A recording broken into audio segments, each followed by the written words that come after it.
में कह देते हैं ये मालाएं लेके आते हैं लोग। कितने की लाए? कितने की होगी? 20 रुपए की ना। हमारा तो आपसे ये भी कहना है, आप कहीं से आ रहे हो, बगीचे से एक फूल लेकर आना, पोथी को चढ़ा देना। और सब जितने इस टीवी के माध्यम से, जितने इस फेसबुक यूट्यूब के माध्यम से सुन रहे हैं, उनसे भी निवेदन है, एक पुष्प, और पुष्प भी जाने दो, पोथी की सबसे बड़ी सुंदरता है तुलसी का दल। क्या? तुलसी का दल। पोथी को तुलसी का दल समर्पित कर दो। ये माला गुरु जी को, पंडित जी को पहनाने की जगह 20 रुपए की माला की जगह आप 20 भी मत खर्च करो, 15 रुपए निकाल कर गांव की गौशाला को समर्पित करो। बस समझ लेना कि वो माल्यार्पण हो गया। बहुत। ये आपने पिनाई 20 रुपए की, हमने कितनी देर में निकाल दी? अरे बोलो तो। ऐसे कई महात्मा, कई महाराज आप टीवियों पर देखें, हजारों की माला है, 500 की माला, 300 की माला, 10,000 की माला समर्पित कर, ये मोटी मोटी माला समर्पित कर।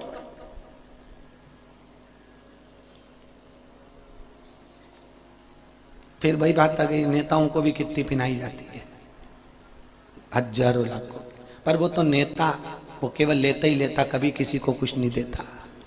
उसी का नाम ही नेता। वो कभी नहीं देता।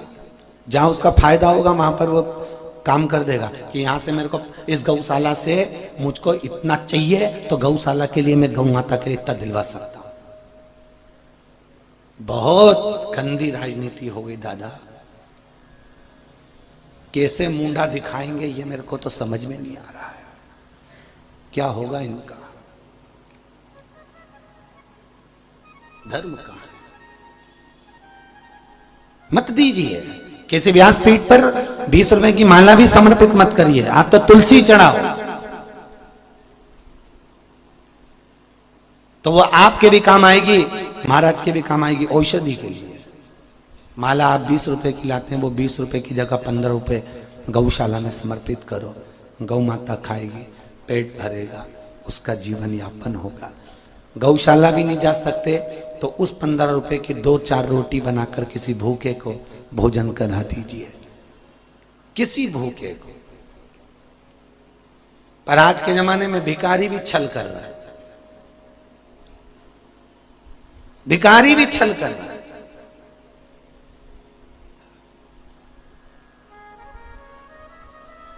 अमरावती के बीच रोड पे से हम निकलकर गाड़ी आ रही थी एयरपंटी से, और बीच में अमरावती के बीच ट्रैफिक चौराहे पे भिखारियों भीख मांग रहे थे, कांच बजा बजा के गाड़ियों का, देव देव देव।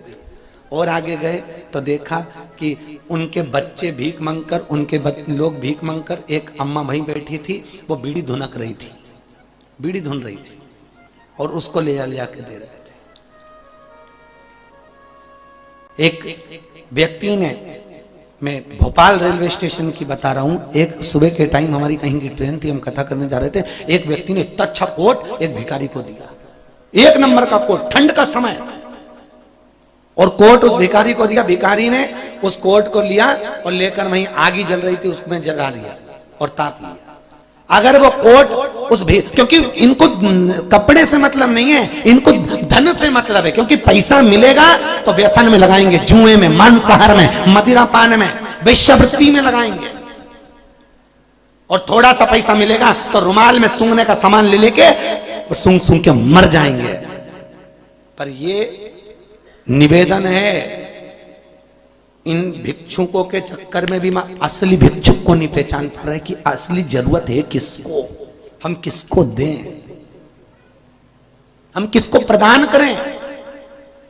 फिर वो वाली बात आ गई, 3 दिन पहले कही थी, लक्ष्मी, बेटी और गाय, 50 बार विचार कर दो कि हम किसको दे रहे हैं। बहुत सोचना महाराज, बहुत सोचिए कि हमने किसको दी है। बेटी गलत जगह चली जाएगी तो कन्यादान करने वाले माँ बाप को रोना पड़ेगी, और गाय गलत जगह चली जाएगी तो गौदान करने वाले को रोना पड़ेगा। और लक्ष्मी किसी गलत भिखारी के कटोरे में चली जाएगी, उसने गलत जगह लगा दी तो देने वाले को रोना पड़ता है। कई लोग कहते महाराज हमारा काम तो अच्छा चल रहा था, बहुत बढ़िया चला, फिर ये हमें दुख कहां से आ गया? उसका कारण है तूने ना बेटी का सम्मान करा, ना गाय का सम्मान करा, ना लक्ष्मी का सम्मान करा। लक्ष्मी ऐसे भिखारी के कटोरे में दी, शाम को जाकर उसने मदिरा में लगा दी, मैं खाने में लगा दी, वेश्यावृत्ति में लगा दी, जुए में लगा दी। लक्ष्मी वहां जाकर रो रही है, इसलिए बद्दुआ तुझको दे रही है कि तूने मेरा सम्मान नहीं करा, सत्कार नहीं करा है, रो रही। पुरानी पुरानी साड़ियां प्रेस करके धो के रख कर बर्तन वाली से स्टील की भगोनी मत लो। 4 साड़ी दोगे 1 भगोनी मिलेगी, बोलो सही है कि गलत है? 5 साड़ी दोगे 1 भगोनी मिलेगी। प्रयास करना वो साड़ी को प्रेस कर कर धोकर संभाल कर रखो, किसी गरीबड़ी को जरूरत है उसको पहनाकर प्रसन्न होइए, भगोनी लेकर नहीं, भांडा लेकर नहीं।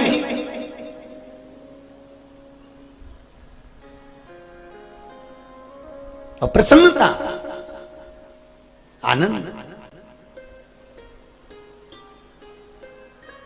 हम लोग तीर्थ में साल में कथा करते हैं, मासी को मालूम है, जोशी जी भी यहां बैठे हैं, बलगांव वाले, उनको मालूम है। साल भर में एक कथा तीर्थ में करने जाते हैं, पूरे सीहोर से आसपास से।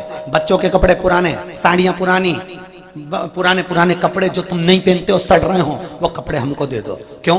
हम सारे कपड़े तीर्थ में ले जाते हैं, रात को देखते हैं जिसको जरूरत पड़ती है ले जाके उनको पिना पिना कर आते हैं। आप पहन लीजिए, ये कपड़े आपके लिए। कोई नंगा है, कोई भूखा है, भोजन उसको दीजिए। खाए हुए को कितना भी खिला दो, बाद में जाके रोड पे कहेगा हाँ इतना बड़ा सेठ था, ऐसा भोजन बनाया, भले खाया तुम्हारा और तुम्हारी बुराई करेगा। खिलाओ उसको जो भूखा हो, तो दुआ देता है, आशीर्वाद देता है कि तुमने मुझको आनंद सुख प्रदान करा है। हम तो ये तुम लोग भंडारा करते हो, हम तो इसके भी पक्ष में नहीं रहते, हम बिल्कुल पक्ष में नहीं है। हमारे पुराणों में हम भंडारे का बिल्कुल अनुमति नहीं देते। क्यों कर रहे हो भंडारा? किस लिए कर रहे हो भंडारा? आप तो सब अपने घर से अच्छे हो, बोलो अच्छे हो कि नहीं हो? अरे बोलिए, घर में 2 रोटी आप खा रहे हो, अच्छे हो, भगवान नारायण की कृपा है। ये भंडारा तुम्हारे लिए नहीं होना चाहिए। ये भंडारे का भोजन बनाइए, भंडारा तुम भले अपने लिए करे हो, अब की बार पर आगे से निवेदन है, गुड़ की थुली और लापसी बनवाओ, सब मेरे साथ मंगरू नाथ की गौशाला चलो, उन गायों को खिलाओ। भंडारा उनका होना चाहिए, भंडारा उनका हो। पूड़ी और सब्जी बनाओ, मेरे साथ चलो अनाथ आश्रम, पूड़ी और सब्जी उन अनाथों को खिलाओ। भंडारा उनका होना चाहिए, बनाओ पूड़ी और सब्जी। और जितने लोग कथा सुनने आए हैं, कोई हलवाई नहीं लगाएगा, आप सब पूड़ी बेलो और महाराज कढ़ाई में से पूड़ी निकालेगा और वो बनाओ। और फिर कहीं बस स्टैंड पर कोई भिखारू भिक्षुक मिले, अनाथ आश्रम में मिले, वृद्धाश्रम में मिले, अंधशाला में मिले, ऐसों को भोजन कराओ, अपने हाथ की पूरी सब्जी का भंडारा इसको कहते हैं। भंडारा ये नहीं जो खाया उसको खिला दिया, हम इसके पक्ष में नहीं है, हम बिल्कुल विपक्षी हैं। हम कभी नहीं, ये मासी तो बोली, हम जितने हमारे जजमान हैं, हम उनको फोन करके बोलते हैं कथा के बाद भंडारा ना रखिए, और रखना है तो अनाथ आश्रम चाहिए, और चलो अनाथ आश्रम में, चलो वृद्धाश्रम में, चलो गौशाला में, भंडारा वहां करेंगे। और ये मासी बैठी है, 108 भागवत के समय पर भंडारा करा था। किसका करा था मासी? खड़े होकर बोलो, इनको माइक दो, माइक दीजिए इनको, ये बताएंगे भंडारा करा था, किसका करा था। सीहोर की 108 भागवत में, ऐतिहासिक भागवत हुई थी 1999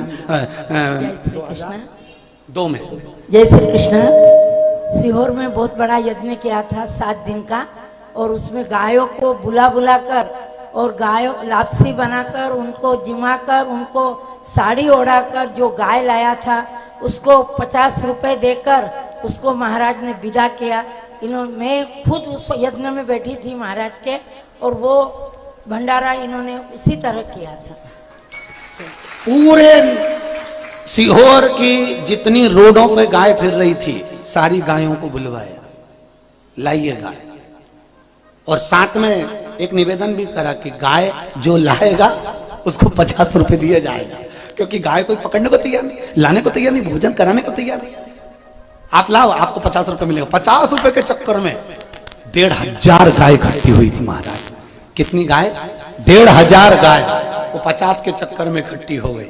एक एक साड़ी ओढ़ाई गौ माता को, जजमानों से कहा दीजिए, और भोजन कराया, पूड़ी, चावल, लापसी, खीर, मालपुए गौ माता को परोसे गए, और गौ माता ने जो खाया और वो गई, ऐसी प्रसन्नता हुई कि जीवन में इसको कहते हैं भंडारा। का अपन तो खाते ही रहते हैं, खिलाया उसको जाए जिसको जरूरत है महाराज, जिसको जरूरत है खाए वो।